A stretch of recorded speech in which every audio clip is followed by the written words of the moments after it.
So, finally, a Liberal Prime Minister Mark Carney, who just got elected, finally met with President Donald Trump. And if you remember, right before elections, apparently they had a really good phone call, and Mark Carney promised us that he's going to strike the deal after election, right? Back then, I couldn't understand why after the election. Like, you're in the office right now, so why do you let the Canadians suffer? Instead of just striking the deal in, when was it? I think the phone call was about a month prior to election, so it sounded kind of ridiculous. But yeah, let's watch this meeting, and I guess we're gonna understand why Mark Carney did not strike the deal prior elections. Actually, we were watching it with interest, and I think Canada Oh, chose my it. bad. Thank you very much, everybody. It's a great honor to have Prime Minister Mark Carney with us. As you know, just a few days ago, he won a very big election in Canada. And I think I was probably the greatest thing that happened to him, but I can't take full credit. The worst thing that happened to His Canada. party was losing by a lot, and he ended up winning. So I really want to congratulate him. It was probably one of the greatest comebacks in the history of politics, maybe even greater than mine. But I want to just. What are we talking about? I'm sorry, you can't give a credit to Mark Carney for this comeback. Like, it's not him who was in a disfavor with the Canadian citizens, right? It was Trudeau. And what Liberals did, they just replaced the face, and unfortunately, some people trusted them for some reason. It's like the prior 10 years never happened, and some people are just... I'm not gonna say it. Congratulate you. That was a great election, actually. We were watching it with interest, and I think Canada chose a very talented person, a very good person, because we spoke before the election quite a few times. And it's an honor to have you at the White House and the Oval Office. And you see the new and improved Oval Office as it becomes more and more beautiful with love. We handle it with great love.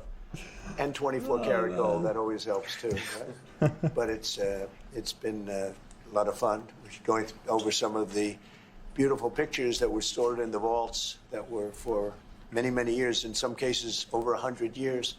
They were stored in vaults of the great presidents, or almost great presidents, all having a reason for being up, every one of them. So it's very interesting. But I just want to congratulate you, and ran a really great race. I watched the debate. I thought you were excellent, and I think we have a lot of things in common. We have some tough points to go over, and that'll be fine. Now you know he's bullshitting. Ukraine, Russia, the war, because Mark wants it ended as quickly as I do. I think it has to end. We had some very good news last night. The Houthis have announced that they are not, or they've announced to us at least, that they don't want to fight anymore. They just don't want to fight, and we will that's honor good that. news. And we will stop the bombings, and they have capitulated, but more importantly, we will take their word. They say they will not be blowing up ships anymore, and that's what the purpose of what we were doing. So that's just news. We just found out about that. So I think that's very, very positive. They were for sure. If knocking that's out true, a lot of yeah. ships going, as you know, sailing beautifully down the various seas. It wasn't just the canal; it was a lot of other places. And I will accept their word, and we are going to stop the bombing of the Houthis, effective immediately. And Marco, you'll let everybody know that, okay? Do you have something to say about that, by the way? It's a pretty big announcement. Yeah, this was always a freedom of navigation mission. These are, a band of individuals with advanced weaponry that were threatening global shipping, and the job was to get that to stop. And if it's going to stop, then we can stop. And I think it's an important development. Oh yeah, it's good for everyone. Maybe before we're going to, as you know, the Middle East, Saudi Arabia. We're going to UAE and Qatar, and that'll be, I guess, Monday night. Some of you are coming with us. I think before then we're going to have a very, very big announcement to make, like as big as it gets, and I won't tell you on what, but it's going to, and it's very positive. I'd tell you if it was negative or positive. I can't keep that out. Okay, let's guess. Is it Ukraine or Israel? I don't know. I would guess it might be some new development with Ukraine since they're going to Middle East and they had a peace summit over there, right? But I don't know. I don't think he would be able to wait with the news like that until Monday, right? So, yeah, let's see. It is really, really positive. And that announcement will be made either Thursday or Friday or Monday before we leave. But it'll be one of the most important announcements that have been made in many years about a certain subject, very important subject. So you'll all be here.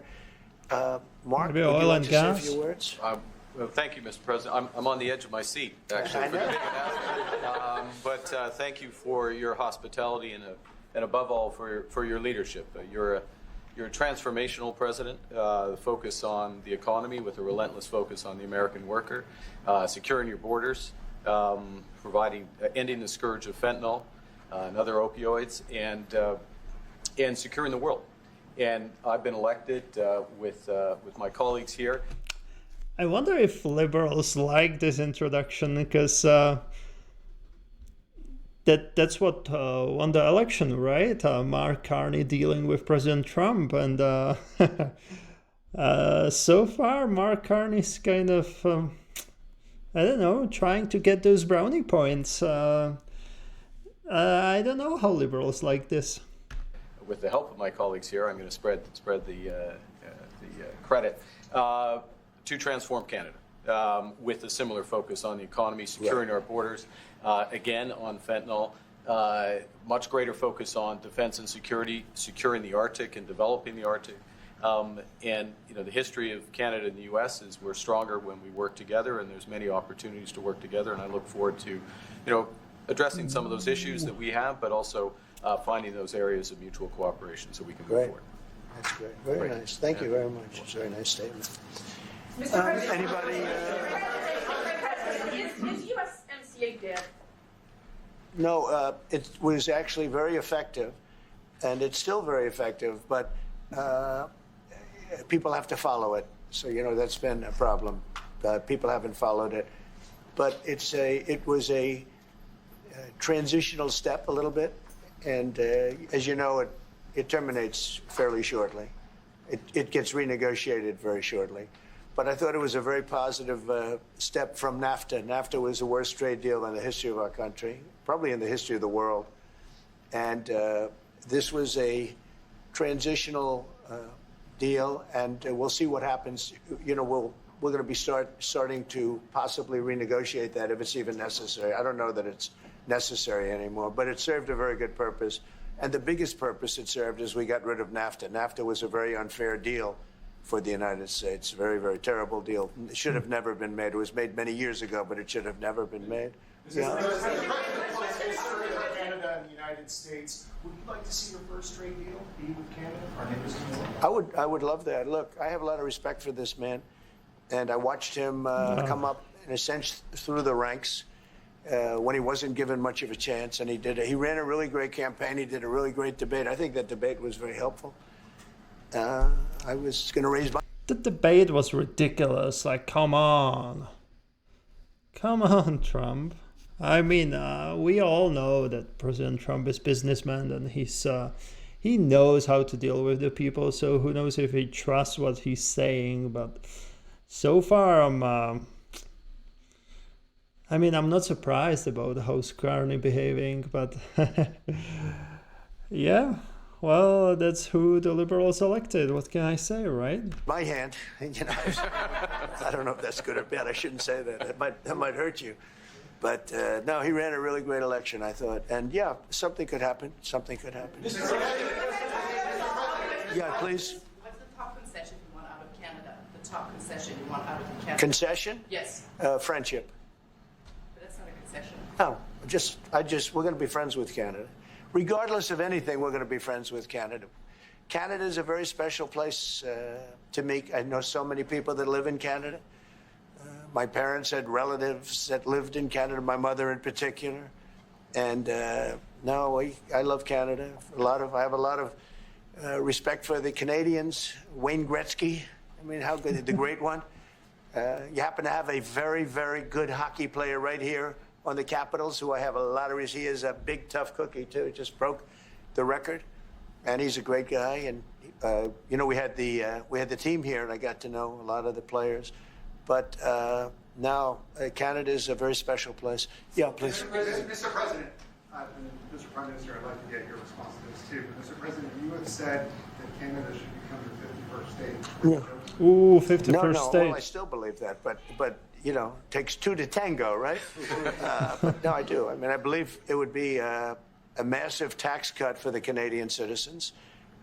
You get free military, you get tremendous medical cares and other things.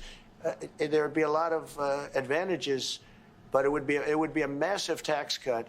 And it's also a beautiful, as a real estate developer, I'm a real estate developer at heart.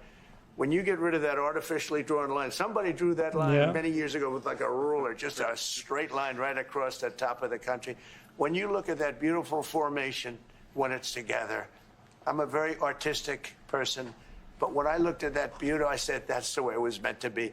But, I do feel it's much better for Canada.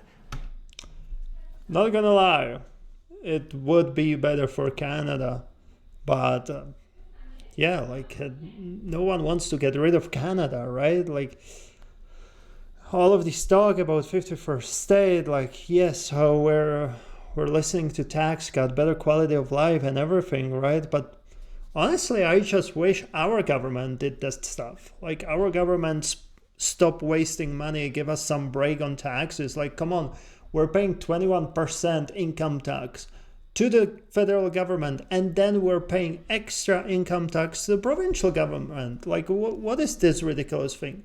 And then if you add all other taxes, monthly, half of our paycheck goes to taxes. Like, that's ridiculous. And again, we had an election and people voted the same party that did this for 10 years. They voted them back in only because they have a new face. And let's see if this new face, Mark Carney, who promised that he's going to strike deal with US right after election, someone who promised that he's going to bring prosperity and all of that stuff, let's see if he's going to follow it on it. But I doubt it, because it's one person in the whole political party. The whole cabinet, government, everything's pretty much the same like during the Trudeau era, and they're all liberals. So I'm sorry, I'm very skeptical. And I think this will definitely push Canada to think more about the 51st state. Because, we didn't vote for change, we didn't vote for improvement. And all of these predictions that are actually from the news stations like CBC as well, they aired it at least, are pretty bad for next 10 years. So, we're laughing now about 51st state, but if this liberal government doesn't get it together and really change their whole approach to something completely different than past 10 years, one day we're going to back Trump so we can become 51st state. And look at Alberta. Yeah, they're thinking about separating, right? And I'm not surprised. I live in Alberta. It would be a great thing for Alberta. I'm not saying we need to become part of the US. We can just renegotiate the contract with Canada. So they stop blocking our oil and gas and stop freaking welfare payments. Like, what are we talking about? Why are we paying welfare payments to other provinces? Like, it's ridiculous. But anyway, 51st state, it started as a joke, but after these elections, it's I think, give it a few years and more people will be in favor of that. Like, you can be patriotic as much as you want, but if you're going to end up living in the tent, wouldn't you want to be part of the country that can actually fix something rather than keep breaking the shit? But we're not going to be discussing that unless somebody wants to discuss it. I think that there are tremendous benefits to the Canadian citizens, tremendously lower taxes. free military, which honestly we give you essentially anyway, because we're protecting Canada if you ever had a problem.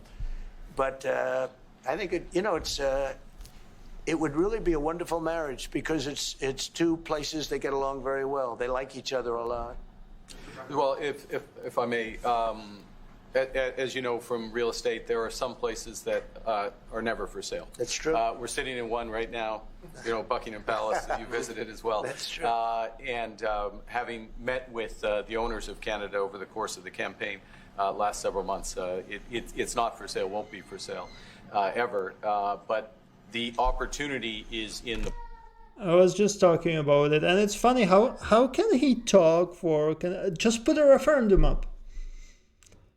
I know it's not going to happen, but he's talking about it being like it's absolute. 100% of people don't want to be part of the U.S.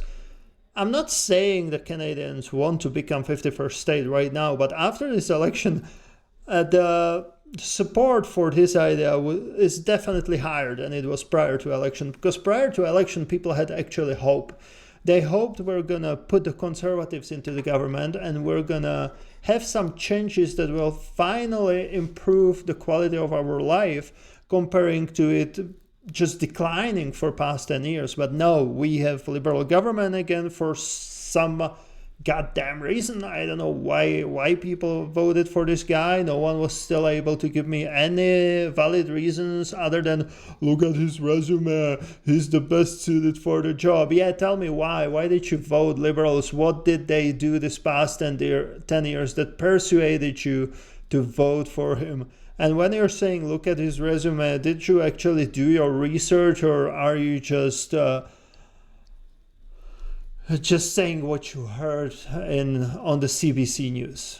Like, ridiculous, man. The partnership and what we can build together. And we have done that in the past. And part of that, as the president just said, is with respect to our own security.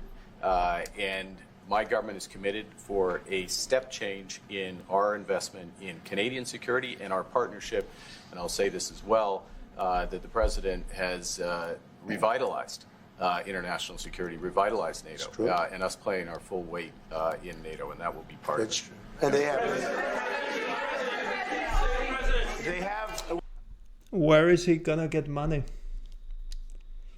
Where is he gonna get money to pay our full whatever share to NATO? I wonder.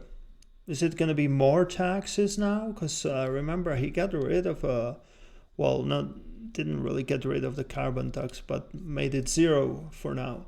So he's gonna miss some money. So is he gonna increase the taxes we're paying, or how is he gonna make that extra money to pay the fair share to NATO when he blocked the pipelines, he blocked the coal mines, all of it because of his net zero bullshit he has? So yeah, I just wonder how he wants to pay for it.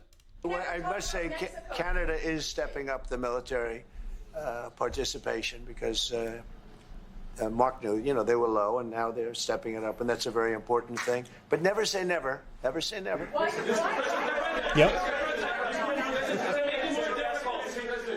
It's funny that the guy like this is talking about how Canada will never become 51st state, the guy who has 3 passports. The guy we don't even know what's his primary residence, right? In which country? It's just such a joke, man. Like, again, don't get me wrong. I don't want Canada to become 51st state as long as Canada will get their shit together. But with this decline for the past 10 years, like, 51st state, especially after this election, looks definitely more tempting. And yeah, like, it might be our only hope. It's ridiculous. I'm not saying it's going to happen, obviously, no, but who knows in 10 years. You're saying that what would it take to get the tariffs off of Canada? Well, we'll be talking about different things. Like, we want to protect our automobile business, and so does Mark. But we want to make the automobiles, and we want to, we have a tremendous abundance of energy, more than any country. We have Just in Alaska alone, Anwar has been reopened now. Anwar is probably the largest find anywhere in the world. They say it's larger than Saudi Arabia. I don't know, but it's a lot. But we have tremendous amounts of energy. Other countries don't. We're both lucky in that way. They have energy. We have energy. We have more than we can ever use and more than we could ever sell, actually. And you have the same thing. Oh, my God. Okay, my prediction. Mark Carney will keep pushing on this net zero, and we're going to be buying all our energy from US. Which, to me, is ridiculous. So you're trying to make your country to be net zero, but then you're going to buy it from some different source that is not clean energy, but because it's not produced in your country, it's okay. And I mean, I'm not surprised, because I said it multiple times. You guys know it. Mark Carney was he a chairman of Brookfield or something like that, or general manager, something like that. Like he was in charge of Brookfield. So in Canada, Brookfield is investing into the green energy, right? And in the US, they're buying pipelines. So it's all about money, man. So we're two countries that are very lucky. If you look at China, they don't have that. It's a big disadvantage. Other countries, most countries don't have. Most countries don't have that. So Canada and us, we have a lot of advantages over other places. Ooh, Carney knows it's going wrong.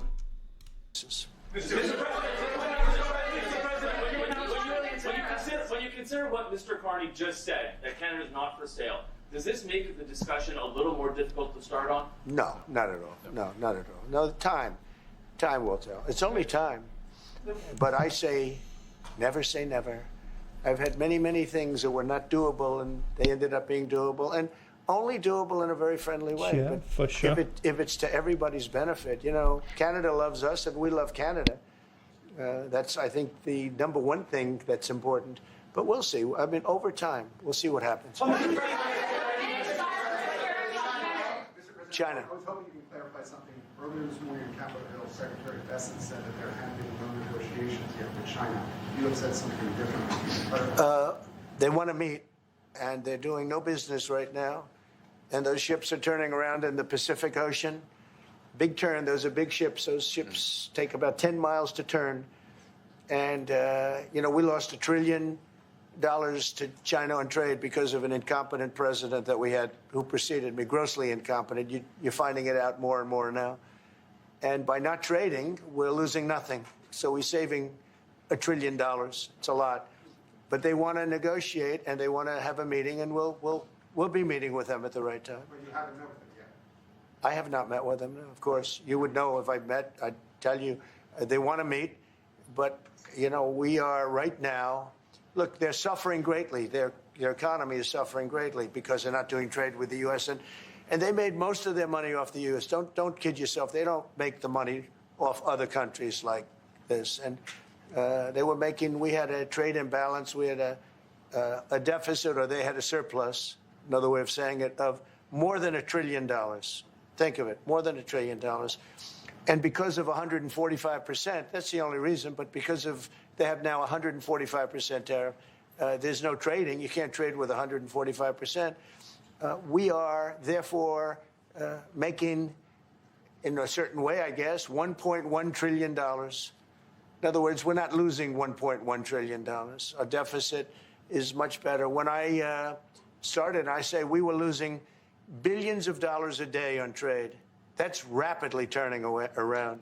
We looked at numbers this morning. So we were losing, the United States during Biden was losing more than, I won't even give you numbers because they're so embarrassing, but billions of dollars a day on trade. Those numbers are rapidly turning between the tariffs. Don't forget, we're now getting 25% on cars, 25% on aluminum, 25% on steel, and maybe more importantly, massive numbers of companies are moving into the United States. Honda, we have tremendous, the car companies are moving. Yeah, I'm not gonna lie. I think long term he did a good decision with those tariffs because, like President Trump said, like a lot of companies are moving to US to start their manufacturing just to avoid the tariffs, right? Which will bring the jobs, more revenue through the taxes and all other stuff back to US. And in the end, they can negotiate the trade deals, but the factor is the manufacturing infrastructure is already going to be there. So yeah, even with the new trade deal, they're still going to continue making these cars in the US. If we're talking about automobile industry. So I think it was, in the end, a very good move. Moving in at levels we've never seen before. The biggest investment ever made in the United States is being made right now. Trillions of dollars. I would say we could be at $9 trillion. You could go back to other presidents that haven't had $1 trillion for their entire term. Look at Biden. He had bad numbers. People were leaving. They weren't coming in. They were leaving with Biden. And he didn't know the difference. The only thing he knew... No, people were not leaving, actually. You guys had more than enough new people. Too bad they were illegals. There's people coming in. You know who they were? Illegal immigrants. Okay, Here from we prisons, go. from mental institutions, from all sorts of places that weren't good, from gangs, from Venezuela. They were coming in and they were criminals and murderers. 11,888 people that murdered, and at least half of them murdered more than one person. This is what Biden let into our country. I'm bringing in big companies. We have Apple is investing $500 billion. We have Jensen, as you know, is going to be 500 biggest chip maker, or chip thinker, I call him. He's really a thinker more than a maker. But we also have the maker, Mr. Wei. I get to know them all in the last, it was a cram course, but they're all moving into America because of the tariffs. And I don't think people have appreciated it. Some people do, some of the smart people do. So we have more money coming in. It's really an amazing thing. We have more money being invested in the United States now than at any time ever before in our history, and it's not even close. And I think the real number could be 9 or 10 trillion. We don't know everybody that's doing it. We have many. I just heard about a plant that's being built right now, a very, very top-of-the-line company, and they didn't come to the White House. They're just doing it because they're making it, because if they build here, there are no tariffs. And this is the big market. This is the market. That sets us apart from it. This is the market where everyone wants to be. Now, if I didn't come here and do this, all of a sudden we wouldn't be the market where everyone wants to be. So we're... Yeah, all of the sudden you would end up like second Canada, because that's what Democrats and Biden was leading US into, right? And yeah, well, what more can I say? We're able to do it in time. But we're going to have a great announcement, and I'm not necessarily saying it's on trade. Going to the beginning, we're going to have a great announcement over the next few days, an announcement that will be so incredible, so positive. And I'm not saying, I don't want you to think it's necessarily on trade. Just to finish, we also have a situation, because everyone says, when are you going to sign deals? We don't have to sign deals. We could sign 25 deals right now, Howard, if we wanted. We don't have to sign deals. They have to sign deals with us. They want a piece of our market. We don't want a piece of their market. We don't care about their market. They want. Yep, here we go. That's the businessman. It's a smart move, right? Unfortunately, not smart for Canada. A piece of our market. So we can just sit down, and I'll do this at some point over the next 2 weeks, and I'll sit with Howard and Scott and with our great vice president, who has done a really good job. We have some good news to report on a lot of fronts. But JD will be there, and Marco, and we're going to sit down, and we're going to put very fair numbers down, and we're going to say, here's what this country, what we want, and congratulations, we have a deal. And they'll either say, great, and they'll start shopping, or they'll say, not good, we're not going to do it. I said, that's okay, you don't have to shop. Now, we may think, well, they have a right, you know, that maybe we were a little bit wrong, so we'll adjust it. And then you people will say, oh, it's so chaotic. No, we're flexible. But we'll sit down, and we'll, at some point, in some cases, we'll sign some deals. It's much less important than what I'm talking about. For the most part, we're just going to put down a number and say, this is what you're going to pay to shop. And it's going to be a very fair number. It'll be a low number. We're not looking to hurt countries. We want to help countries. We want to be friendly with countries. But you keep writing about deals, deals. When are we going to sign? When? It's very simple. We're going to say, in some cases, we want you to open up your country. In some cases, we want you to drop your tariffs. I mean, India, as an example, is one of the highest tariffs in the world. We're not going to put up with that. And they've agreed already to drop it. They'll drop it to nothing. I mean, to be fair, like being from Europe, all of the Canadians' goods are pretty expensive, like pretty highly taxed. It's always shocking when someone goes for a vacation to US or something, and they do all of their shopping over there because it's just so much cheaper comparing to the prices in Europe, right?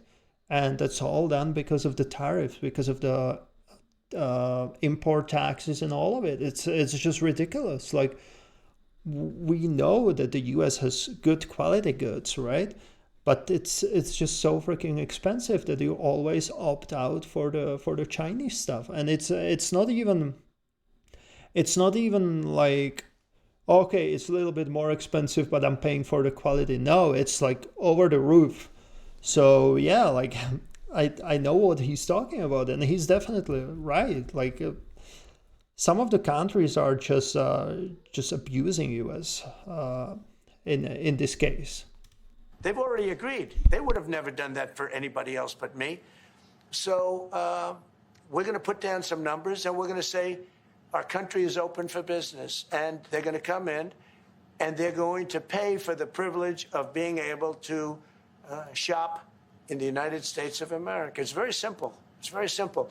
So I wish they'd stop asking, how many deals are you signing this week? Because one day we'll come and we'll give you 100 deals. And they don't have to sign.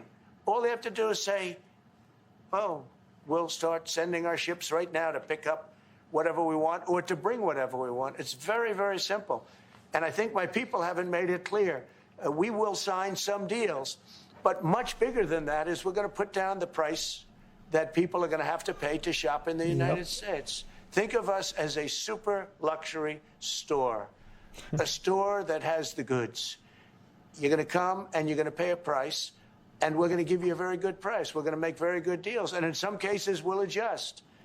But that's where it is. And we've been ripped off by everybody for 50 years. For 50 years. And we're just not going to do that anymore. We can't do that. And we can't. Like, it's hard to agree with it just because of this point. Like, oh, US, great life. They have money, everything, right?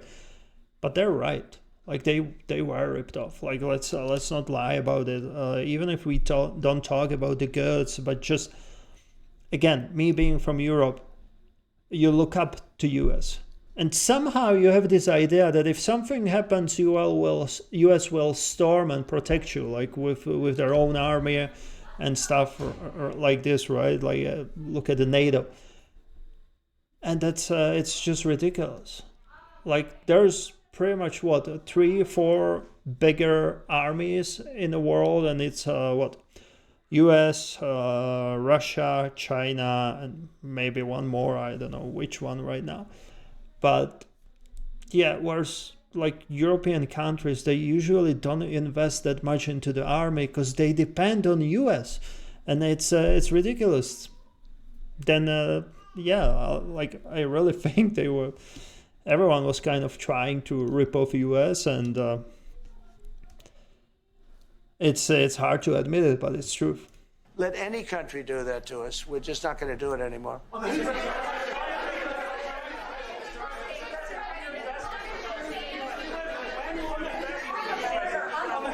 you tell us a bit more about the deal that you've reached with the Houthis? No, it's not a deal. They've said, please don't bomb us anymore, and we're not going to attack your ships. And where did you hear about that?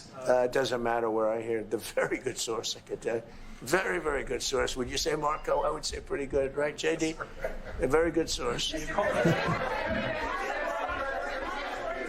they don't want to be. They don't want to be bombed anymore. You know, I sort of thought that would happen.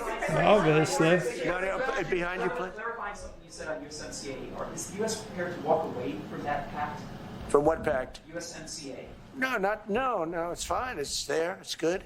We use it for certain things. It's there. We have the USMCA is a good deal for everybody.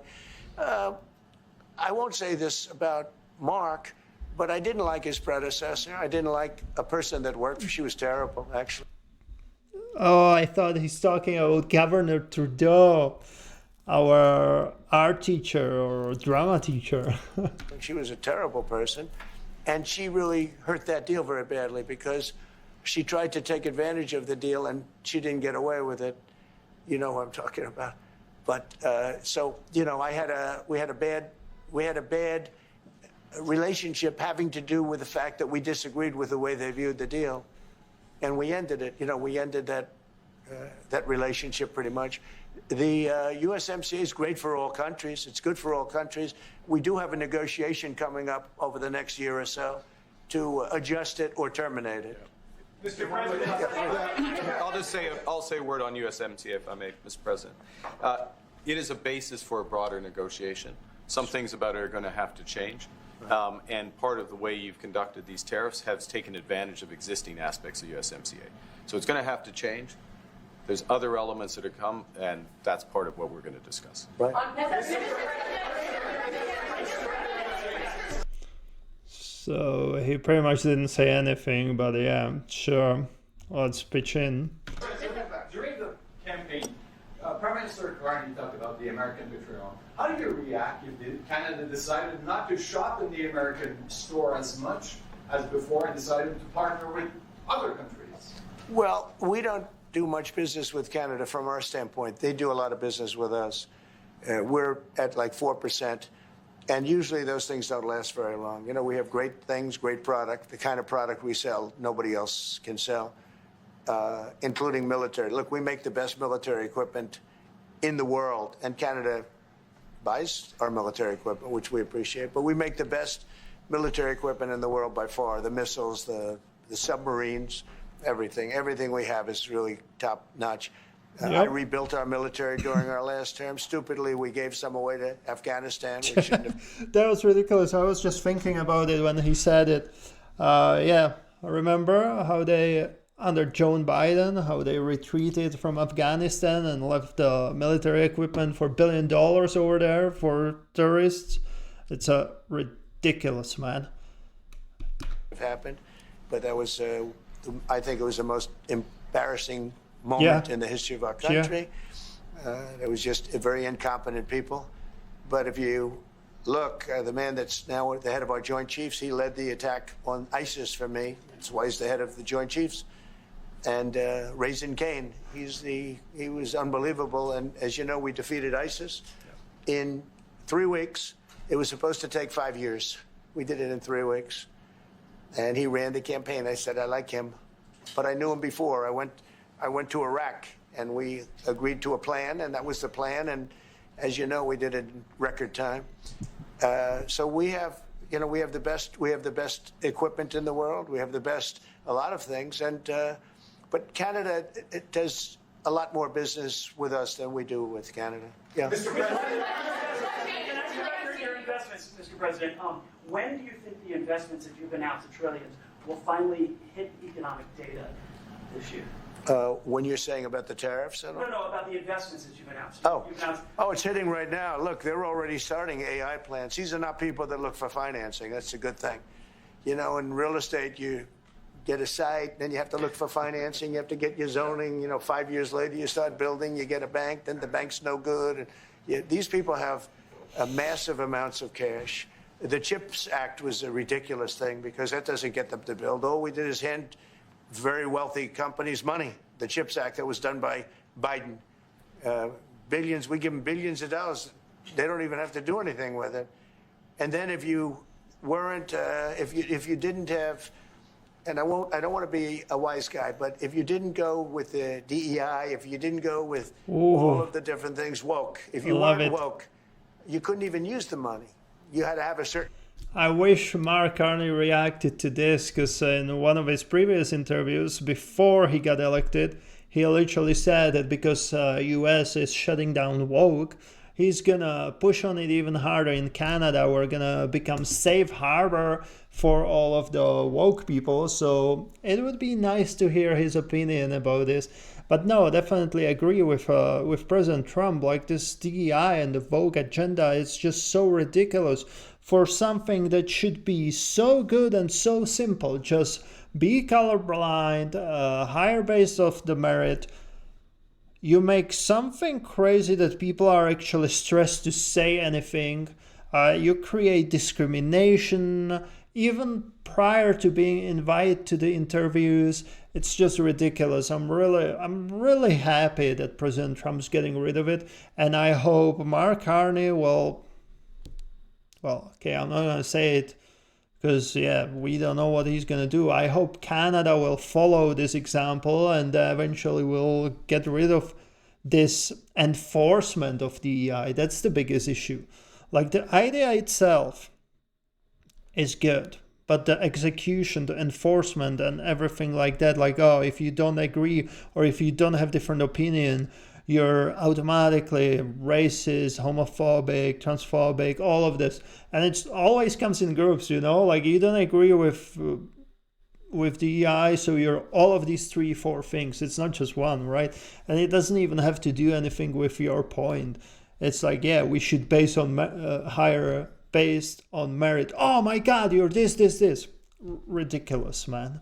Certain percentage of this and that and that and that. It's impossible. Yeah. Impossible to have. Definitely The companies actually complained to me. They said they gave me all this money, but nobody can get these people to do anything. I mean, look, President Obama, and if he wanted help, I'd give him help because I'm a really good builder and I build on time, on budget. He's building his library in Chicago. It's a disaster. And he said something to the effect, I only want DEI, I only want woke. Yeah, he wants woke people to build it. Well, he got woke people, and they have massive cost overrun. But it's just this wokeness and DEI just lowers the quality of the work in general. Because right now you can literally get hired based on a race, gender, sexual orientation, but not if you're hardworking or no. Like it's ridiculous. Not based on merit, not based on experience, education, whatever, right? It shouldn't be like this. Like hire based on merit.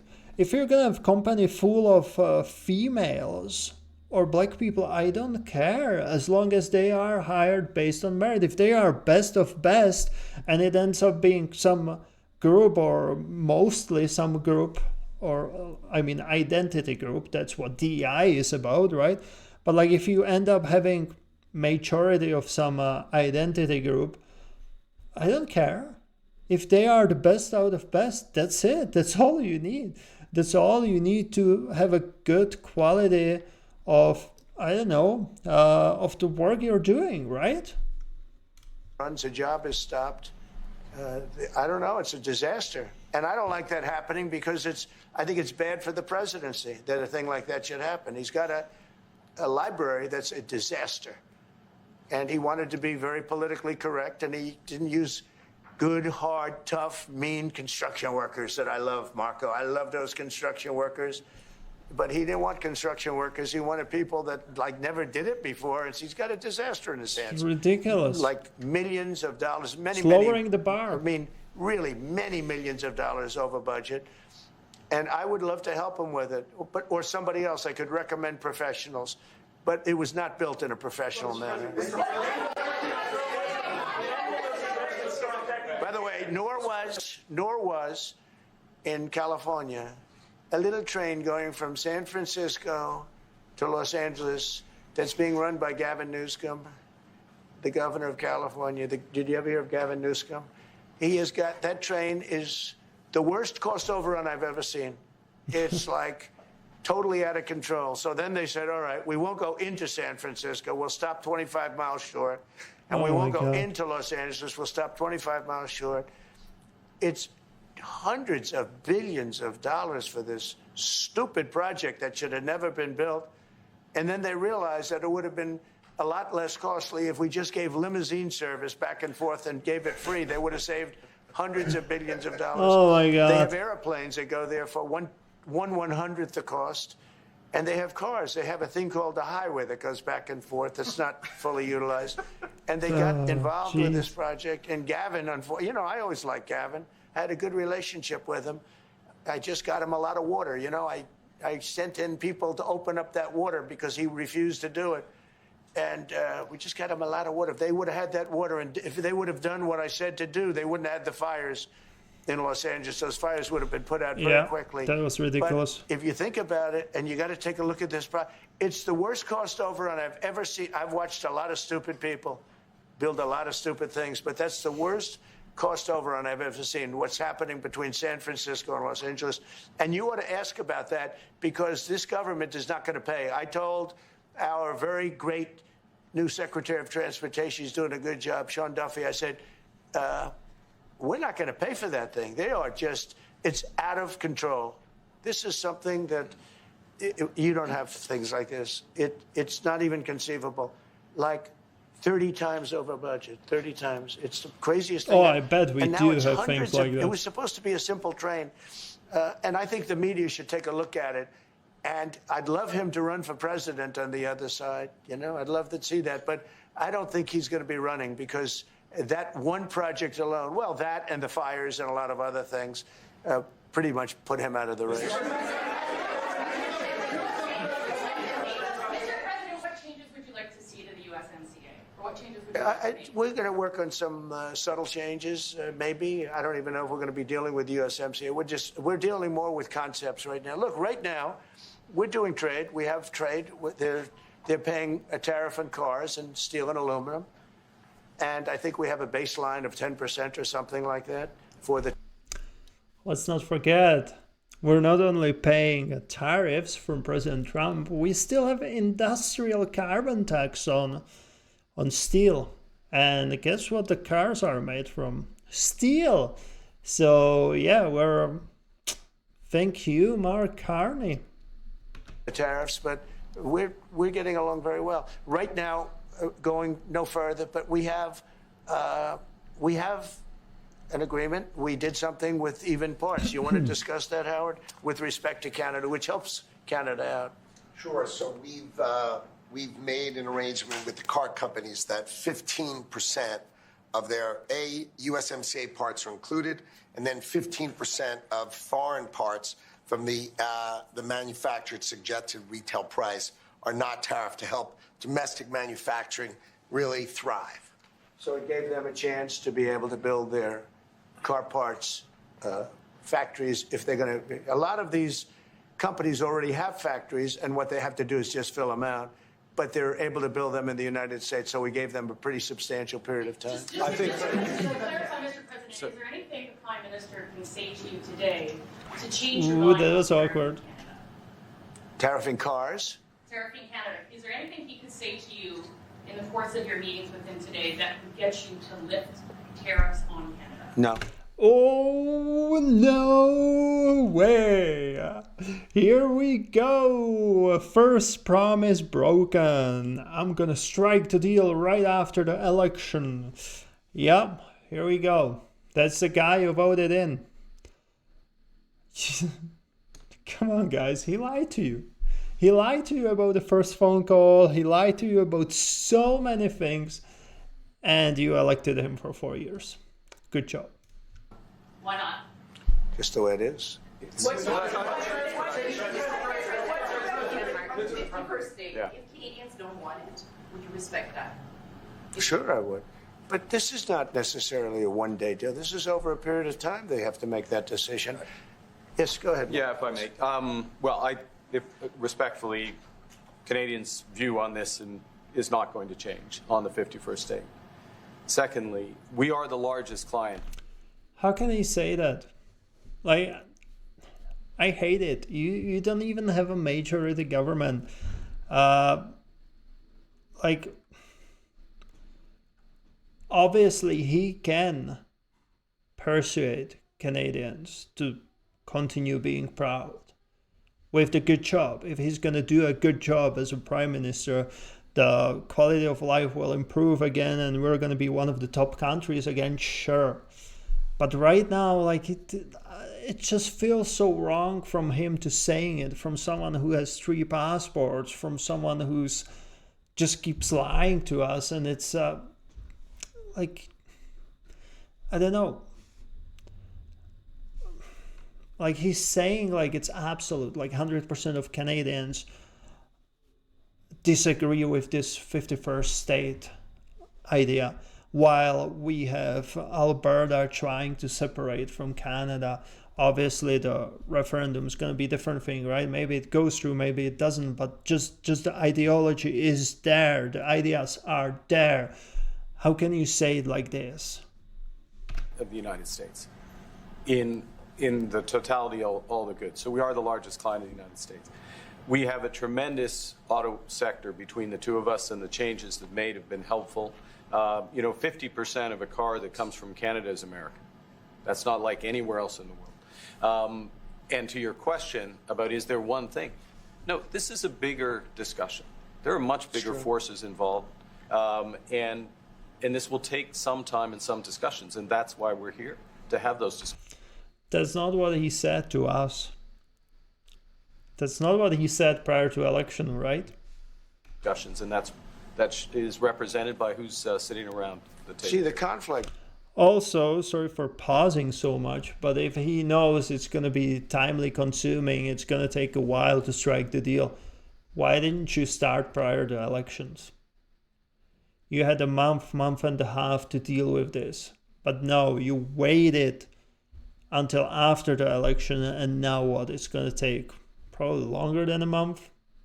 It's ridiculous. It is, and this is very friendly. We're not. This is not going to be like we had another little blow up with somebody else. That was a much different. This is a very friendly conversation. But we want to make our own cars. We don't really want cars from Canada, and we put tariffs on cars from Canada. And at a certain point, it won't make economic sense for Canada to build those cars. And we don't want steel from Canada because we're making our own steel, and we're having massive steel plants being built right now as we speak. We really don't want Canadian steel, and we don't want Canadian aluminum and various other things because we want to be able to do it ourselves. And because of... That's exactly what Pierre Poilievre was talking about, right? Prior to elections, we want to become less dependent on the US. We want to do stuff for us, sell it outside. Pretty much that was his plan, and that's pretty much what President Trump is doing.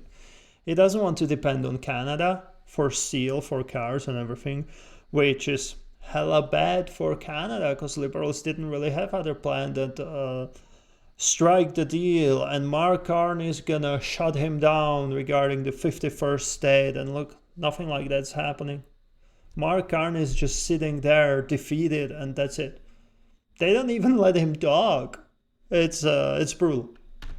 Past thinking of people. We have a tremendous deficit with Canada. In other words, they have a surplus with us. And there's no reason for us to be subsidizing Canada. Canada's a place that will have to be able to take care of itself economically.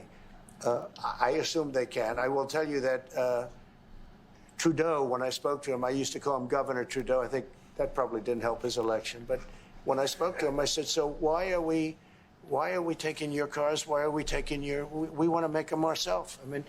I said, and if the price of your cars went up, or if we put a tariff on your cars of 25%, what would that mean to you? He said, that would mean the end of Canada. He actually said that to me. And I said, that's a strange answer, but I understand. That's weird that Trudeau understood it, but did you see Mark Carney's reaction? He knows that's the truth. He knows he's screwed. He knows he's going to have to do something in Canada, and hopefully that's going to be repealing Bill C-63, reaching to Europe and Asia, trying to make new trade deals. Like it's going to be hella busy for him, and we can only hope that he's really as loyal and as what's that word? As motivated to make Canada powerful and rich again, right? Because if he's not loyal, if he's not motivated, we're gonna have another election pretty soon. His answer, but No, I mean, it's hard to justify subsidizing Canada to the tune of maybe $200 billion a year. We protect Canada militarily, and we always will. We're going to, that's not a money thing. But we always will. But, it's not fair. But why are we subsidizing Canada $200 billion a year, or whatever the number might be? It's a very substantial number. And it's hard for the American taxpayer to say, gee whiz, we love doing that. Thank you very much. We're going to have a very substantial. Thank you. Thank you very much. So here we go. That was even worse than I expected. I heard some news that it didn't really go as we would want to, right? And yeah, guys, so this is your knight in white armor who was supposed to solve everything. Yeah, what more can I say? Like, that was hard to watch. Like, Mark Carney looks defeated, didn't really stood by what he said prior to election. Yeah, that's our prime minister.